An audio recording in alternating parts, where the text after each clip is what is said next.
Nah, ini saya record. Nah, kita masuk ke chapter 5 ya dari Q Salas. Itu soal numerical differentiation ya. Tadi kita secara singkat bilang bahwa kalau kita punya kurva tertentu, kalau kita ambil satu titik terus ngitung diferensialnya di situ, sebenarnya kita melihat kemiringan yang ada di kurva pada waktu tertentu ya. Misalnya kalau populasi berarti eh, laju percepatan penurunan populasinya atau peningkatan populasinya. Kalau GDP juga gitu ya. Jadi bukan angka GDP-nya langsung kalau kita turunin, melainkan laju peningkatan GDP-nya lah. Kalau kasus Indonesia kita soalnya lagi meningkat gitu ya. Jadi diferensiasi ini bisa bisa sangat berguna juga ya. Nah, lalu karena kita itu apa bisa membayangkan ya, kan problem kita adalah kita punya titik data, terus kita mau titik yang lain yang di luar titik data kita, cuman kita mau kemiringannya gitu ya. Jadi kita bisa membayangkan bahwa solusi terhadap problem yang demikian itu berhubungan sama interpolasi ya, karena kalau saya punya titik-titik data, kalau saya interpolasiin saya dapat kurvanya, maka nurunin kurva tertentu itu yang dapat dari interpolasi, kita dapat langsung kemiringannya gitu ya. Jadi di sini Q Salas itu bilang apa? Salah satu cara memang karena problem diferensiasi adalah kita punya punya fungsi fx, terus kita mau nurunin di fungsi x sama dengan xk berapa kemiringannya ya. Sehingga kalau kita dikasih titik-titik xi dan yi, maka cara menghitung penurunan di titik tertentu ada hubungannya dengan interpolasi gitu ya, langsung kebayang gitu ya. Dan ini Q Salas bilang memang benar demikian ya. Nah, selain pakai interpolasi yang dibahas di chapter 5.4 ya, cara lain yang efektif ialah Taylor series expansion. Karena kalau Bapak Ibu belajar deret, transformasi, dan kompleks ya di matematika, Taylor series ini adalah mendekati satu fungsi fx ya dengan ada term-term turunan dari fungsi itu gitu ya, sehingga di dalam Taylor series expansion itu memang sudah mengandung term-term turunannya dari fx ya. Jadi kalau diatur-atur nanti deret Taylornya kita bisa dapat tuh turunan dari fx-nya gitu ya. Nah, lalu di sini ada komentar Q Salas. Eh, Problem nurunin ini punya error-error yang mengganggu akurasi yang simply muncul dari prosesnya ya. Yang salah satunya adalah round of errors ya. Round of errors ini adalah seberapa presisi kita pakai angka di dalam komputer kita ya. Misalnya berapa angka di belakang koma. Ya, ini round of errors ini error karena pembulatan ya. Lalu error yang lain adalah error interpolasi, karena kita bisa ngebayangin ngitung diferensiasi berhubungan sama interpolasi, interpolasinya sendiri menghasilkan error, lalu terus ada error akibat pembulatan angka terkecil yang kita pakai di mesin kita ya. Jadi seringnya nanti kita lihat contoh ya, bahwa akurasi dari problem diferensiasi itu ada titik optimalnya ya. Kalau kita perkecil step kita, dia mencapai satu presisi yang dekat sama aslinya, habis itu dia menjauh lagi. Gitu ya, dia nggak bisa terus-menerus makin presisi, makin akurat tanpa batas gitu. Itu sulit karena errornya tuh ada dua jenis. Kalau yang satu makin besar, yang satu apa? Memang makin kecil ya. Tapi kalau kita mau ngecilin yang satu, yang lain jadi gede. Kalau ngecilin yang run of errors, nanti apa?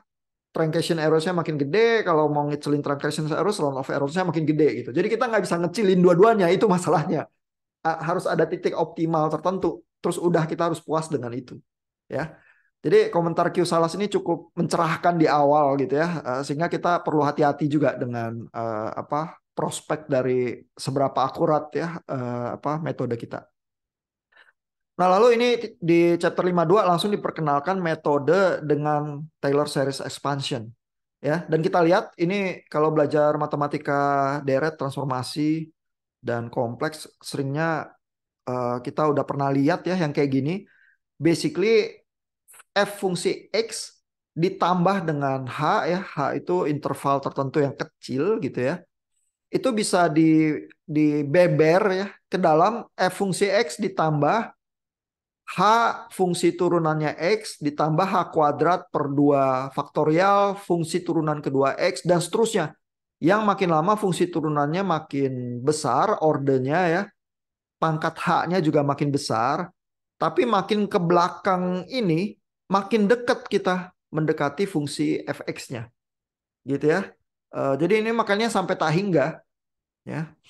Nah, tapi kan kita lihat nih di sini ada fungsi turunan pertama, fungsi turunan kedua dan seterusnya ya. Jadi artinya kalau saya mau ngitung f aksen x-nya ya, saya tuh bisa ambil rumus ini ya sedemikian rupa saya atur supaya berhubungan dengan fx plus h saja dan fx saja. Jadi dengan demikian saya bisa tentuin h itu ya. eh, Kita bergeser sedikit di fx ini ya, x-nya kita geser dengan satu h yang kecil gitu ya. Terus kita tahu fx, kita tahu fx plus h, kita tahu kita bisa kurangin dengan fx ini gitu ya. Terus kita bagi h kita dapat f aksen x dengan kesalahan tertentu, akurasi tertentu yang ke belakang ini kalau kita abaikan ya ini jadi bentuk error kita ya, nah yang namanya truncation error ya. Nah, jadi kita lihat ya ini misalnya berbagai bentuk-bentuk Taylor series expansion ya. Karena bentuknya bisa macam-macam ya. Bisa fx tambah 2h, fx minus 2h ya. Terus bisa ini kita tambahin atau kurangin gitu ya. Jadi fx plus h tambah fx minus h gitu ya. Jadi kalau saya tentuin titik x, terus x kurang h ke belakang dan x plus h ke depan ya dengan h yang kecil.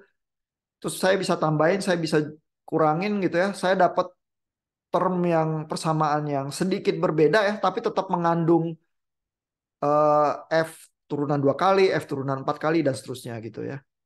Nah, sehingga kalau saya atur-atur ya persamaan-persamaan Taylor series ini ya, eh, kita bisa dapat misalnya yang turunannya ganjil doang ya, turunan pertama, turunan ketiga, atau turunannya genap doang ya, turunan kedua, turunan keempat dan seterusnya. Gitu ya. Jadi kita bisa pilih-pilih mau ngincar turunan keberapa karena ada Taylor series tertentu yang menghasilkan turunannya yang ganjil atau turunannya yang genap aja.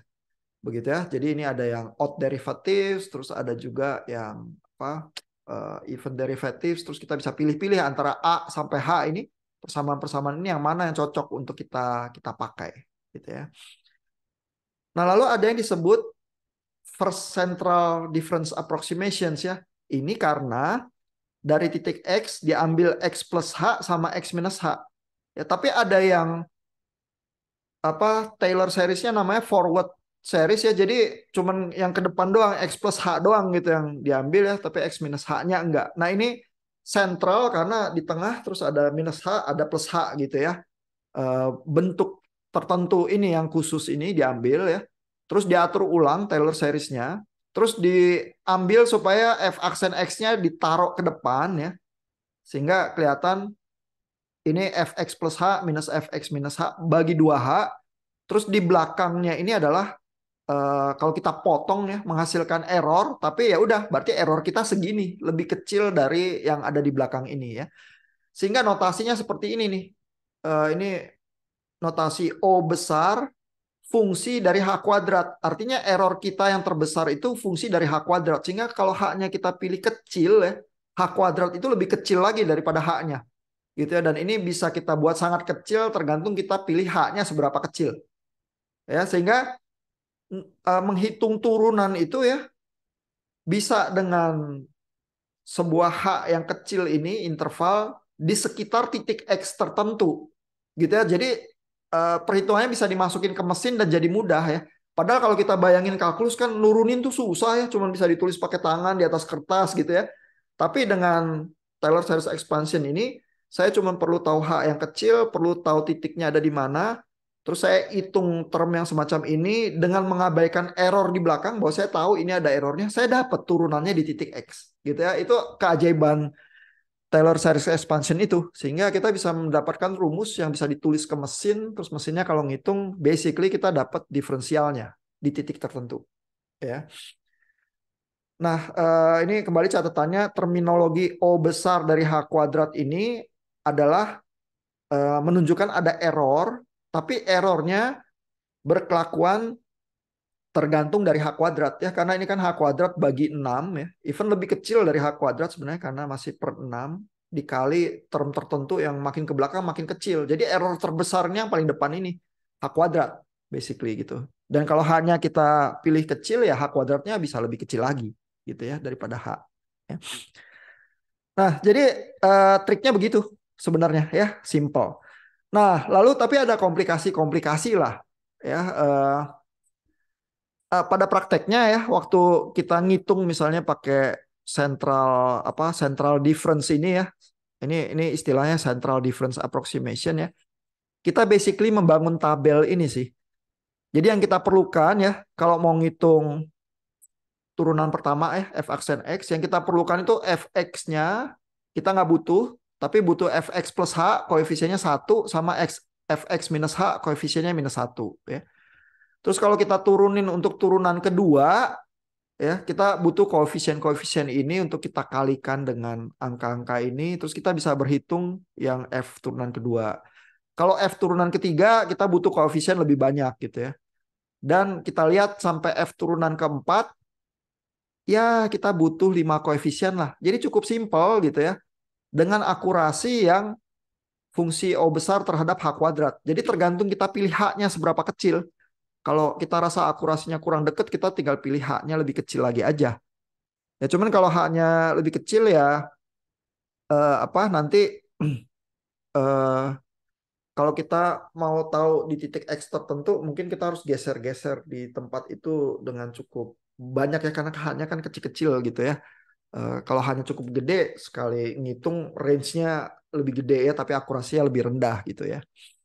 Nah, jadi secara umum mesin kita ngelihat tabel koefisien ini, menghitung angka-angka ini terus kita langsung bisa tahu turunannya ya. Nah, komplikasinya adalah kan Taylor series itu banyak variannya ya. Jadi bisa kita pakai yang non central finite difference itu bisa ya. Non central itu artinya saya ngitungnya misalnya fx plus h bukannya saya kurangin sama fx minus h tapi minus fx aja. Jadi ini non central nih. Kalau central x terus tambah plus h sama minus h ya. Jadi ada yang ke depan, ada yang ke belakang. Ini ke depan doang atau bisa juga ke belakang doang gitu ya. Nah, yang kalau yang non sentral ini ya, yang istilahnya ini forward atau backward begitu ya, Taylor series ya. Ini akurasinya agak beda ya karena kalau kita lihat ya, misalnya kita ambil bagian depannya, bagian belakangnya ini kita hitung sebagai error ya. Tahu-tahu errornya adalah fungsi h bukan fungsi h kuadrat. Dan kalau misalnya H-nya kita ambil angka yang cukup kecil ya, setengah gitu 0,5, H kuadrat kan seperempat ya. Karena 0,5 kuadrat jadi seperempat lebih kecil lagi. Jadi ini akurasi fungsi H ini lebih gede ini errornya daripada eh, O H kuadrat. Ya, jadi ini secara umum kurang enak yang non-central finite difference. Bisa dipakai, tapi orang tahu akurasinya lebih payah gitu ya. Sehingga ini nggak ini ya nggak favorit gitu ya. Ini di sini ada catatannya. Note that the truncation error is now OH, which is not as good as OH square ya in central difference approximations gitu. Jadi yang favorit central difference approximation. Tapi yang forward difference approximation bisa juga dibuat lebih bagus ya. Nanti ada caranya ya. Cuman ini si Q-Salas kasih lihat tabel-tabelannya dulu ya. Eh, jadi kelihatan ya. Eh, tabel-tabelannya bisa jadi butuh koefisien yang lebih banyak ya.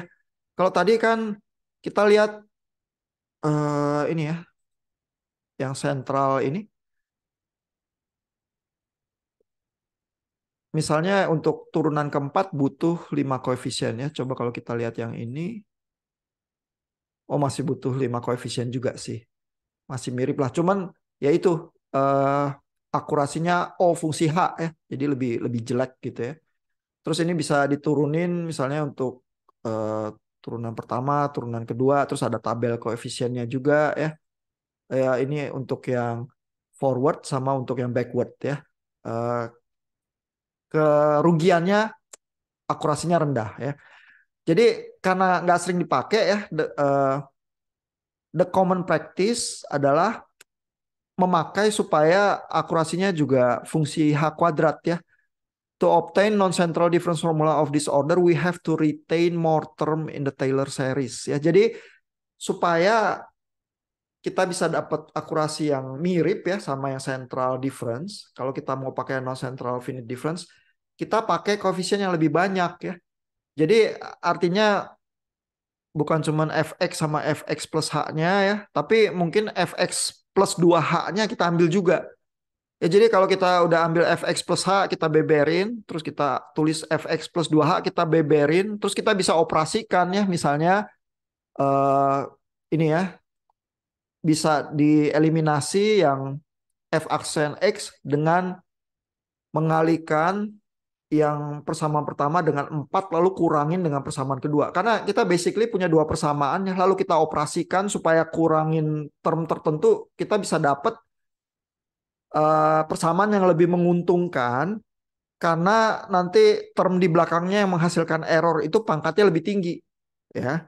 Nah, tapi akibatnya adalah ini ya. Jadi kalau misalnya kita mau ngitung f aksen x ya, ininya yang kita harus hitung lebih banyak nih karena ada fx plus 2h, terus fx plus h sama fx.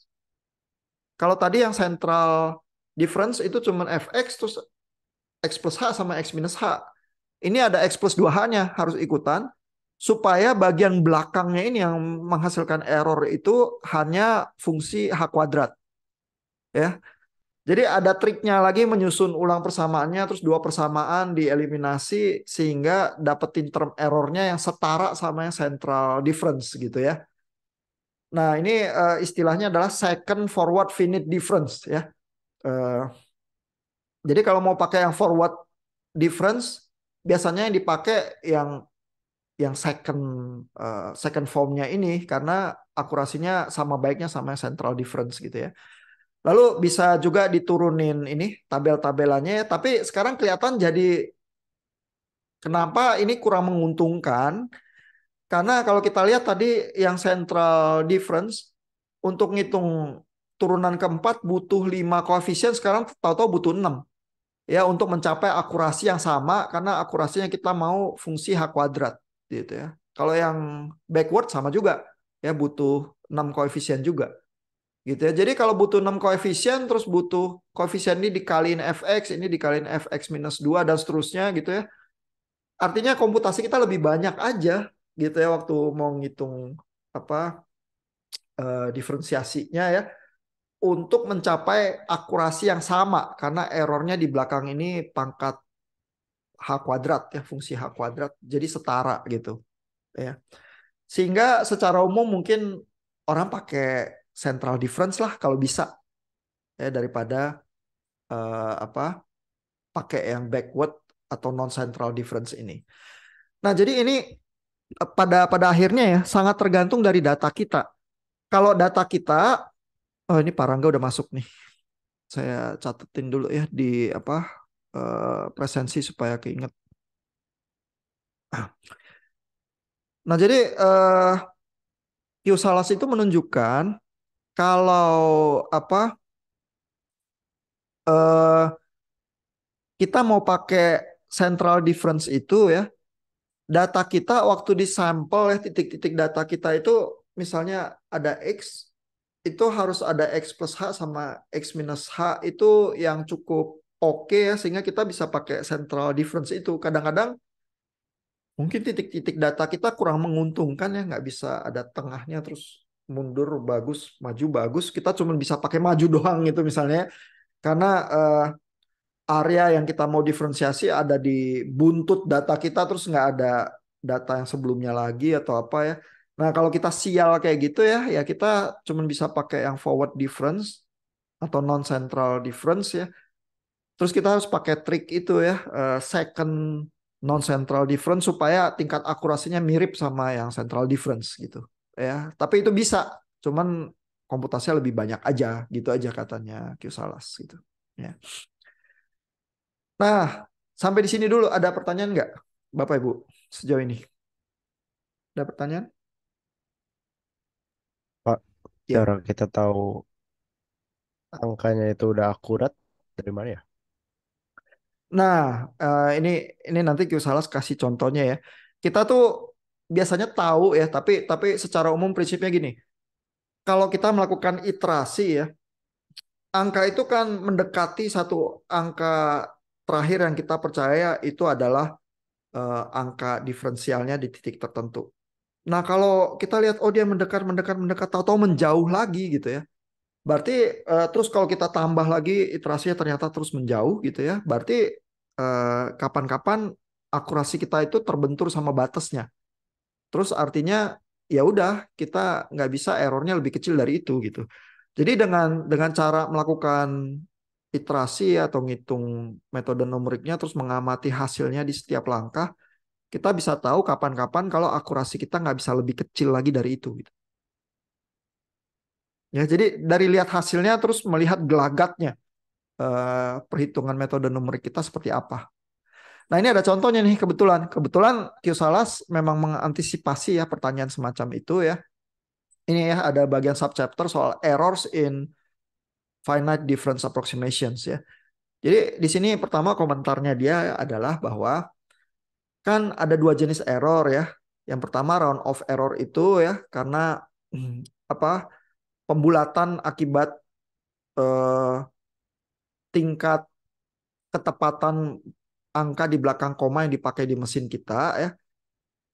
Karena kalau hak kita itu kita pilih lebih kecil daripada apa kepresisian angka mesin kita ya kapan-kapan hak yang lebih kecil itu udah gak berguna lagi ya orang mesin kita paling kecil cuma bisa kenalin segitu gitu ya. Jadi fx plus h sama fx minus h atau plus 2h atau apa itu cenderung sama-sama aja gitu ya. Karena digeser haknya sedikit udah kena error dari apa angka terkecil di mesin kita udah nggak efek lagi ya perbedaan-perbedaan plus h minus h ini gitu ya. Nah sehingga karena approximately equal ini angka-angka ini beda-beda kecil terus dikurangin atau ditambahin ya ya udah gitu-gitu aja gitu. Apa kita nggak bisa akurasinya meningkat lagi. Tapi ada sumber error yang kedua yaitu truncation error. Truncation error itu yang adalah O besar fungsi H kuadrat tertentu. Itu karena Taylor seriesnya kita potong. Ya, begitu kita potong pasti ada inakurasi tertentu yang masuk karena kan artinya kita cuma ngitung aproksimasi pertama aja, yang belakangnya itu kita abaikan. Nah, round of error sama truncation error ini yang saling kontradiksi itu. Yang satu makin besar, kalau kita mau ngecilin yang satu, yang lainnya makin besar gitu ya. Jadi kita nggak bisa kecilin dua-duanya. Nah, itu katanya nggak ada obat. Itu dia ya yang bikin mampus ya, nggak ada obat gitu. Tapi jadi artinya adalah ya udah pakai di mesin itu tingkat kepresisian yang lebih bagus ya, double precision ya. Karena mesin kita ya tingkat presisinya itu tergantung dari berapa bit mesin kita ya. Misalnya kalau mesin kita itu basically datanya 8 bit gitu ya, dia pasti kalah presisinya sama mesin lain yang 16 bit. Karena angkanya nanti bisa direpresentasikan dengan 16 bit terus angka di belakang komanya bisa lebih panjang gitu ya. Jadi itu tuh fisik ya. Mesin yang 32 bit kalah presisi sama yang 64 bit dan seterusnya gitu ya. Jadi ya kalau biasanya kita bisa 8 bit ya pakai yang double precision ya, pakai 16 bit gitu. Pasti round of error-nya lebih kecil ya. Terus kalau truncation error obatnya ya itu ya pakai potongan yang sifat errornya itu fungsi H kuadrat, jangan fungsi H ya, karena kalau fungsi H masih gede gitu ya. Udah gitu aja. Terus sampai titik tertentu kita terbentur batas akurasi itu nggak bisa lebih kecil dari itu. Ya. Nah, misalnya problem ini, ya. Jadi ini adalah pakai metode diferensiasi itu yang udah dibahas tadi ya, pakai Taylor series expansion. Terus ngitung turunan kedua dari fx-nya e pangkat minus x ya. Kalau diturunin dua kali sebenarnya jadi kan minusnya turun ke depan, terus turunin sekali lagi jadi e pangkat minus x lagi ya. Jadi turunin dua kali pada titik satu ya. Masalahnya kalau diturunin dua kali kan jadi fungsi itu lagi, terus pada titik satu berarti tinggal masukin X-nya satu. Kita tahu secara eksak segini nih hasil apa turunan fungsi keduanya pada saat X sama dengan satu. Nah, terus jadi karena tahu hasilnya segini, kita bisa bandingin. Kalau pakai metode numerik itu pakai Taylor series expansion ya. Terus kita bisa bandingin misalnya dengan apa tingkat presisi yang six digit ya mesinnya mesin 6 digit sama mesin 8 digit yang lebih presisi gitu ya. Lalu kita bisa bandingkan dengan H yang beda-beda ya. Misalnya H yang agak kasar ya 0,64 dibandingkan sama H yang lebih halus ya. Berarti dari X terus geser sedikit H-nya gitu ya. 0,32 atau makin lama kita buat makin kecil lagi H-nya ya. Nah, terus kalau kita bandingin tingkat presisinya ya, kita lihat yang 6 digit ini ya, yang dekat itu pada saat H 0,08. Ya, karena angkanya ini hasil diferensialnya ya 0,368281 ini dekat nih sama ini 0,367879. Ya, kita lihat kalau pakai H-nya 0,16 kalah deket ya, karena ini kan 678 ya. Ini 682 ya. Jadi beda 0,4 lah gitu ya.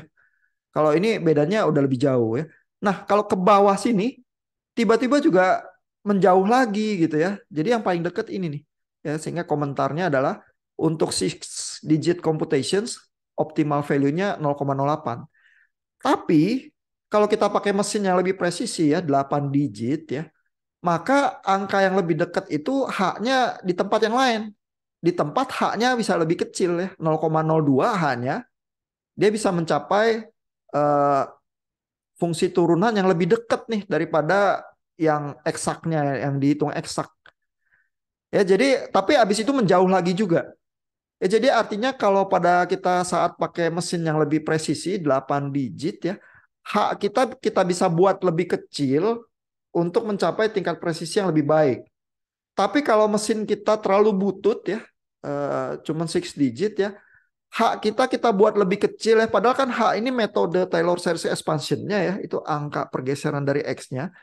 Kalau kita buat lebih kecil lagi, tidak membuat hasil diferensial kita itu lebih dekat ke angkanya malah menjauh lagi. Ya kelihatan ini 0,4, 0,48. Terus yang ini paling kecil haknya malah 1,28 ya. Jauh banget gitu ya. Nah, jadi problem kita terbatas pada tingkat presisi mesin kita, terbatasi juga dengan pemilihan hak kita, karena hak kita itu menghasilkan truncation error ya. Angka yang di belakang Taylor series expansion yang kita abaikan itu seberapa gede. Itu tergantung seberapa gede kita pilih hak kita. Karena hak kita kalau makin kecil, error truncation-nya memang makin kecil, tapi kapan-kapan mesin kita nggak sanggup lagi juga nangkep hak yang kecil itu, jadi errornya membesar. Karena round of errornya jadi gede. Gitu. Jadi agak ribet ya karena kita tuh nggak bisa ngecilin dua dua errornya sekaligus. Terus kita memang mesti hidup dengan tingkat presisi tertentu. Ya udah gitu aja gitu. Ya. Mudah-mudahan menjawab ya Pak Christopher pertanyaannya. Ya, Pak. Oke. Pak, bukannya Ya. kalau hanya makin kecil nanti makin lambat ya, Pak, mesinnya? Atau enggak juga? Eh, Nah, pangkat hanya makin besar gitu. jadi yang dilakukan oleh mesinnya sebenarnya kan ngitung koefisien itu yang harus dikaliin sama angkanya fx plus h atau apa ya, terus dioperasikan ditambahin atau dikuranginnya. Artinya secara operasi basically adalah penjumlahan, pengurangan sama pembagian ya. Nggak ada operasi yang sangat sulit. Cuman masalahnya seberapa cepatnya tergantung seberapa banyak koefisien yang kita harus operasikan atau penjumlahan, pembagian, perkalian yang terlibat ya. Dan itu menghasilkan jumlah error tertentu. Tadi kalau yang pakai central difference, jumlah koefisiennya lebih sedikit. Jadi dia lebih cepat dikit ngitungnya. Sama mencapai truncation errornya itu dengan H kuadrat ya. Tingkat truncation errornya itu lebih baik daripada non central limit gitu. Tapi dari contoh yang kecil itu nggak gitu banyak sih perbedaannya ya. Eh, Cuman beda satu koefisien gitu ya. Mungkin baru mulai terasa ya kalau kita mau ngitung polinomial yang tingkat tinggi, terus kita mau ngitung turunan ke berapa gitu ya. Terus kita mau akurasinya itu cukup dekat ya, sehingga kalau mau menghasilkan akurasi yang bagus ya, kita perlu koefisien yang lebih banyak, terus terasa komputasinya itu jadi lebih lebih berat ya. Jadi memang ada trade off itu benar sih Bu, bahwa seringkali kalau kita mau mencapai akurasi yang baik, eh, either kita harus spend di mesinnya yang lebih bagus ya. Lebih bagus dalam artian tingkat presisi ininya ya, itu 6 digit, 8 digit, 16 digit dan seterusnya. Atau kita butuh komputasi effort yang lebih tinggi ya, sehingga mesin kita harus lebih cepat. Ya, either mesinnya lebih bagus atau mesinnya lebih cepat ya. Itu harga yang harus kita bayar demi akurasi yang lebih tinggi itu. Cuman artinya gini kan, engineer itu tidak hidup dengan idealisme ya. Kita itu orang-orang pragmatis ya. Artinya kalau mesin kita sanggupnya segitu, terus error kita itu sekian dan kita tahu error kita itu tidak bisa lebih kecil dari sekian dan kita bisa hidup dengan hal itu ya, ya sudah gitu. Karena itu untuk kebutuhan kita cukup gitu misalnya. Misalnya untuk problem life hack problem Bapak Ibu lah, mau meramalkan GDP Indonesia tahun 2025 atau apa ya, atau meramalkan populasi Jepang pada tahun 2050 atau apa. Terus kita hitung pakai metode numeriknya, terus kita bilang dengan metode numerik kita tingkat akurasi kita adalah eh, sekian dolar ya, atau sekian juta orang atau apa gitu ya. Ya udah, yang penting kita tahu tingkat akurasi kita segitu gitu. Ya, nggak apa-apa juga.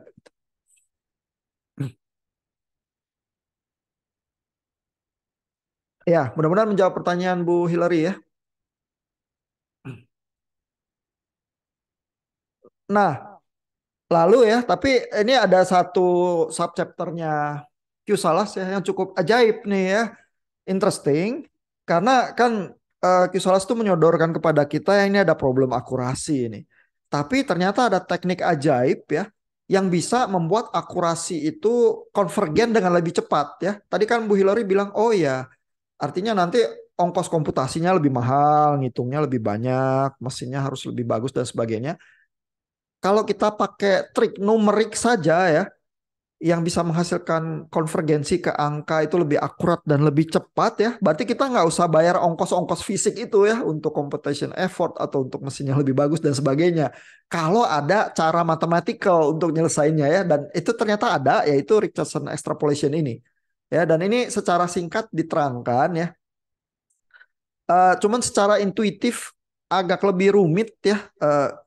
Kalau Bapak Ibu mau bertanya ya, secara intuisi sebenarnya kenapa sih Richardson extrapolation itu working ya? Saya pasang satu link lagi juga di Learn ya ke satu artikel. Ya ada ilustrasinya ya, nanti kita lihat ya. Tapi paling tidak ini Q Salas menjelaskan secara matematikal seperti apa dulu ya. Jadi dia bilang ya, kalau kita mau menghitung apa satu kuantitas G ya, ini turunannya dalam hal ini yang kita mau hitung ya. Tapi Richardson extrapolation ini bisa dipakai di banyak tempat ya, nggak cuma ngitung turunan. Pokoknya ngitung satu angka G ya. Lalu G itu eh, tergantung dari parameter H ya. Seperti itu tadi Taylor expansion ya, fungsi H ya, karena H itu angka kecil itu yang kita operasikan ya. Yang fungsinya kita pilih G fungsi H gitu ya. Lalu angka G ini yang kita hitung dalam hal ini diferensiasi ya. Itu adalah G fungsi H ditambah error ya, fungsi error fungsi H juga. Ya, kan kan bentuk Taylor series expansion itu begitu, yang di belakang itu kita anggap error, terus di depannya fungsi H tertentu gitu ya. Nah, masalahnya adalah kita bisa membuat H-nya itu nggak seragam sebenarnya. Tadi kita selalu mengasumsikan H itu seragam karena memang secara convenient seperti itu ya. Kita kalau punya titik data kan kita ngitungnya per hari lah atau per jangka waktu tertentu, periode tertentu atau per tahun atau apa ya. Kalau Bapak Ibu lihat data GDP atau population atau apa kan ngitungnya per tahun gitu ya. Ya mungkin bisa di breakdown per bulan atau apa mungkin tapi nggak sebegitu berguna lagi gitu ya karena fluktuasinya mungkin terlalu apa variatif yang penting per tahun aja gitu ya. Nah, jadi ini ada hak tertentu yang kita selalu asumsikan biasanya seragam. Tapi kalau kita buat nggak seragam ya dan kita formulasikan kita tuh bisa buat hak itu misalnya yang satu hak tapi yang satu hak per dua gitu ya sehingga dengan interval yang berbeda itu kita mendekati titik konvergensi kita itu dengan lebih cepat ya. Jadi secara intuitif tekniknya gitu. Ya jadi Q-Salas itu bilang ya, EH ini ya kita mau pokoknya errornya ini fungsi H ini lebih kecil. Nah, kalau kita asumsikan EH ini bentuknya adalah C ya, konstanta C tertentu dikali H-nya itu tadi dipangkatkan P ya, C dan P-nya konstan. Kita asumsikan bentuknya kayak gitu ya. Lalu kita komputasikan gitu ya bahwa pangkat apa fungsi H ini punya bentuk khusus ini ya, CH pangkat P. Lalu ada kalau H-nya H1 dimasukin H1, kalau H2 dimasukin H2, terus kita kurangkan gitu ya di titik H1 dan di titik H2. Lalu kita pilih bahwa H2-nya adalah H1 per 2. Ya, jadi kita sebenarnya tetap punya H1 doang. Cuman yang satu pada saat titik GH kita pilihnya GH1, pada titik 2 pangkat P ini kita ambilnya GH1 per 2. Itu jadi titik H-nya ini beda nih, ada yang H1, ada yang H1 per 2 gitu ya. Tahu-tahu kita konvergensinya lebih cepat. Gitu ya. Jadi ini murni trik matematika gitu yang bisa menghasilkan apa perhitungan konvergensi yang lebih cepat ya. Nah, lalu ini dicontohkan lagi ya, misalnya menghitung di apa tabel yang di tabel 5.4 itu tadi ya. Dan karena ini sebenarnya apa Richardson extrapolation ini berusaha mengakali run of error. Ya, run of error adalah error yang muncul dari ketidakpresisian mesin ya. Jadi saya pakai mesin murahan nih. Katakanlah saya pakai six digit doang, tapi saya mau tingkat presisinya tinggi banget gitu misalnya ya. Nah, itu bisa pakai Richardson extrapolation itu. Nah, lalu di sini dicontohkan ya, eh, karena dia mau producing run of error yang bagus ya, kita pakai yang apa digit yang paling rendah ya. Terus kita pakai H-nya yang gede aja gitu ya. Jadi kan harusnya pakai H yang paling kecil lebih untung gitu ya. Terus kita pakai mesin butut, kita pakai H yang jelek aja nih. Karena kan H 0,64 nih jelek nih, masih jauh karena H 0,08 kalau pakai yang six digit baru deket. Kalau pakai yang 8 digit baru 0,02 baru deket. Ya udah kita pakai yang jelek aja 0,64, kita lihat efeknya gitu ya. Nah, dimasukin ke Richardson extrapolation itu ya. Kalau dihitung G 0,64 sekian, terus G 0,32 sekian, terus dihitung ya, maka hasil diferensiasinya itu sangat dekat nih. 0,367843 ya. Ini adalah dengan error OH pangkat 4 ya, dan itu sebenarnya akurasinya itu adalah yang paling baik dengan mesin 8 digit di tabel 54. Ya jadi dekat angka ini nih ya akurasi yang paling baik padahal pakai H 0,64 dan 0,32 bisa menghasilkan akurasi yang sedekat ini dengan mesin 8 digit gitu ya. Jadi Richardson extrapolation itu jadi sangat populer karena bisa memakai trik apa numerik gitu aja dengan mesin yang lebih butut mencapai akurasi yang lebih baik gitu sih ya. Nah, terus itu saya pengen tunjukin di ini di Learn kita ada ada apa link ke artikel ya yang ada ilustrasinya sedikit sehingga bisa ada informasi yang lebih visual ya terhadap gimana sih Richardson extrapolation itu berfungsinya ya. Ini jadi di tab kita yang hari ini hari Senin malam ya. Saya pasang ini nih on the reasonable effectiveness of Richardson extrapolation ya. Kalau kita klik di situ ya, maka Bapak Ibu akan menemukan linknya ya ini ya ini blog orang ya soal machine learning ya. Lalu di sini tuh ada matematikanya kenapa itu jalan ya, terus ada ilustrasinya ya. Eh, jadi kelihatan bahwa yang apa Richardson extrapolation itu mendekatnya ya lebih cepat karena kan ini XK terus XK per 2 ya yang merah ini somehow lebih cepat mendekati titiknya dibanding jumlah iterasi yang biru gitu ya. Terus ada ilustrasi yang lain ini ya. Jadi sebenarnya kita tuh mau mengincar ke titik presisi tertentu gitu ya. Tapi kalau pakai hak yang sama seragam gitu ya, ngincernya itu kurang cepat. Kalau haknya kita variasiin dengan hak yang hak dan hak per 2 ya kita ngincernya ini jadi lebih cepat gitu ya. Itu kurang lebih secara intuitif matematikanya itu seperti itu ya. Nah, tapi di sini juga ada semacam warning ya bahwa eh, konvergensi yang bisa didekati dengan lebih cepat dengan Richardson extrapolation itu sesuatu yang khusus yang sifatnya lebih linier gitu ya, mendekatnya. Tapi kalau ada sesuatu yang titik optimalnya memutari titik tertentu ya, itu kurang bisa tuh Richardson extrapolation harus pakai metode lain yang namanya Anderson acceleration gitu ya. Nah, ini di sini ada ilustrasi yang lain lagi ya. Mana ya? Bentar. Nah, ini kebetulan ada visualisasinya juga ya, interesting ya. Jadi kalau Bapak Ibu mau bayangkan ya Richardson extrapolation itu melakukan apa ya? Bisa membayangkan ini tuh semacam teknik yang disebut dengan gradient descent ya. Gradient descent ini adalah kita tuh punya ruang matematika dengan dimensi tertentu, lalu ada titik optimalnya di sini yang mau diincar, didekati gitu ya.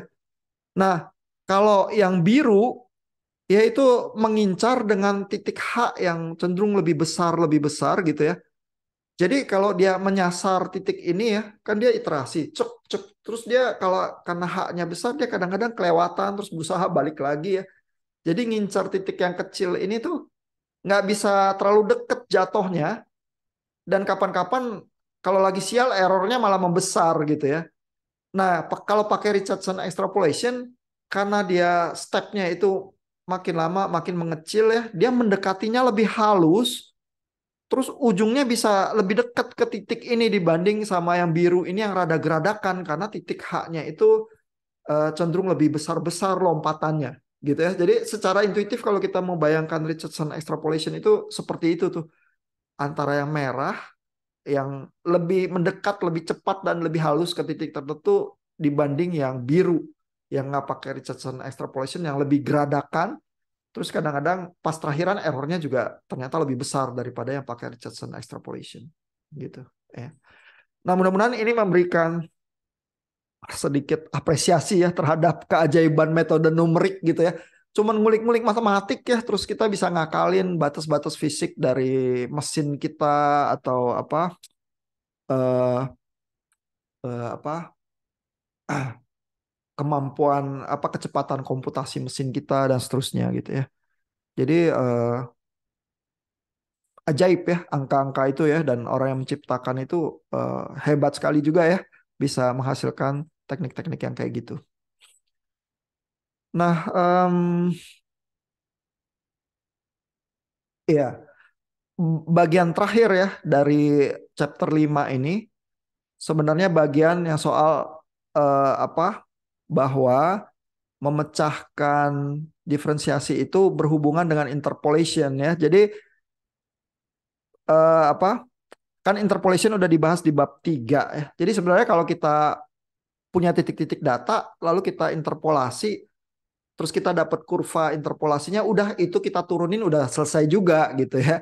Jadi teknik yang standar sebenarnya bisa ini, tapi apa Q-Salas itu memperkenalkan yang pakai Taylor series expansion itu ya karena cukup umum juga dan berikut semua penyakit-penyakitnya ya yang akhirnya bisa disembuhkan atau sedikit diobati dengan Richardson extrapolation itu ya.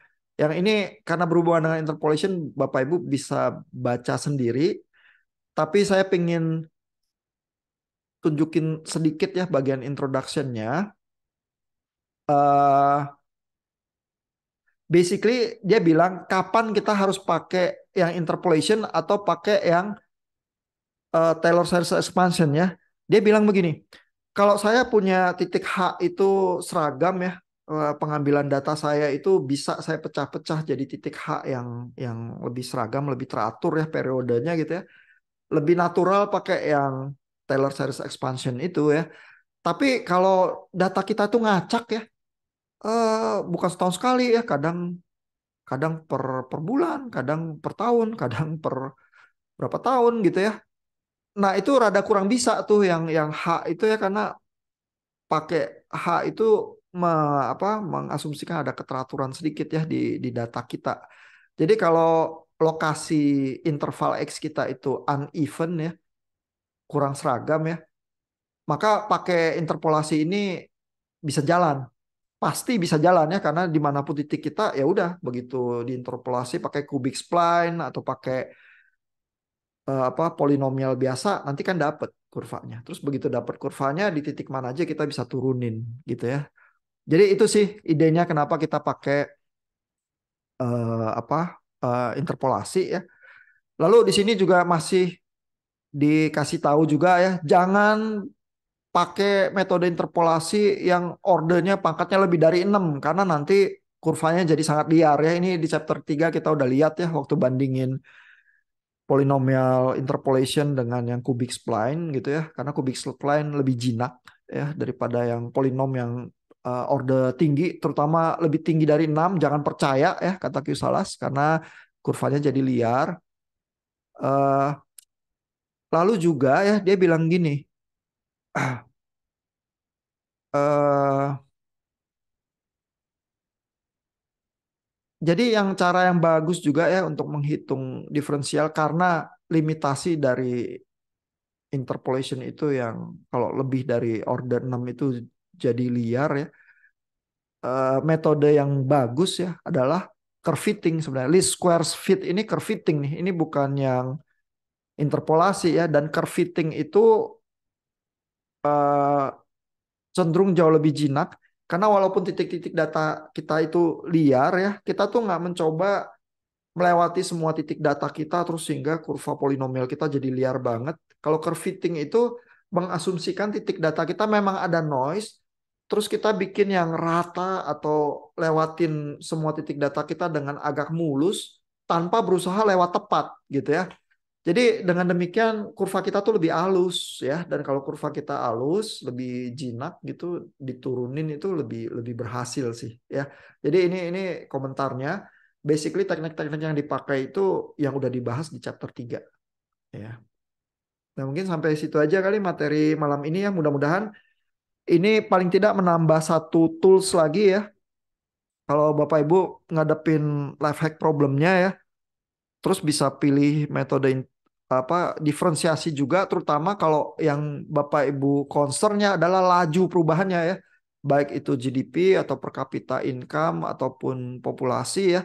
Kalau lebih concern kepada laju perubahannya maka tekniknya diferensiasi sih yang dibutuhkan ya. Oke, ada pertanyaan? Komentar? Kalau nggak ada kita sampai di sini. Lalu Kamis ada jadwal gladiator. Materinya adalah eh, yang di tab buat hari Kamis ya itu adalah tentang integrasi. Jadi chapter 5 tentang diferensiasi, chapter 6 itu tentang integrasi ya. Integrasi mungkin lebih gampang dipahami sedikit daripada diferensiasi karena diferensiasi secara intuisi kadang tampak lebih ajaib ya. Makanya butuh seorang Isaac Newton untuk menemukan kalkulus diferensiasi. Kalau integrasi mungkin lebih mirip sama penjumlahan jadi lebih gampang dipahami sih. Semoga-moga gladiatornya cukup paham. Yang main Parangga sama dari kelompok Bu Hillary, mungkin Bu Hillary yang main lagi ya. Oke deh. Kalau gitu kita sampai ketemu Kamis ya.